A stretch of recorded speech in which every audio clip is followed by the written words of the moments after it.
The COZWVA Intel Unity inozikanwa munyika yeZimbabwe kuti aiwa iri comprised of the Children of Zimbabwe War Veterans Association, and it has its own intelligence system aiwa yainoti inobata nekupfumbira maschedules ecorruption ema-conflicts anenge achiitika munyika yedu nyika yeZimbabwe.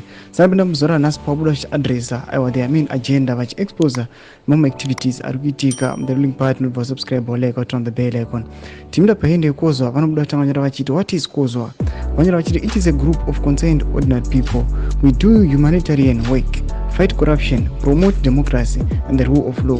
We focus on providing awareness and support to those affected by conflicts, poverty, political persecution or other emergencies.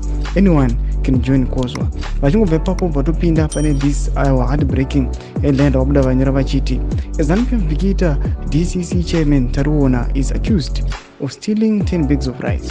The rice was supposed to be distributed to the disabled people in the constituents.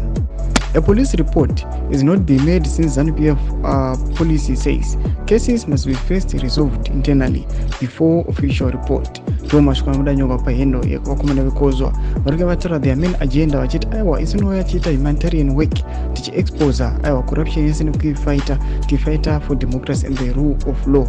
Vari kupana pachiexposa chinhu chiri kuitika the ruling party the regime ZANU-PF vachiti aiwa vakomana vari kuinvolviwa maacts aiwa are inhuman pavanouya vachitora zvinhu awa zvanga zviri reserved for vanhu vari disabled then vogreba and then nyaya yacho vaexposewe vachiti aiwa tofanira kuresolva internally first. Toziva mafungiro enyu matikudivi pamusoro pemashoko anouya achipakurwa navakomana veCOZWVA. Pinda comment section medu musana subscribe like channel turn on the bell icon.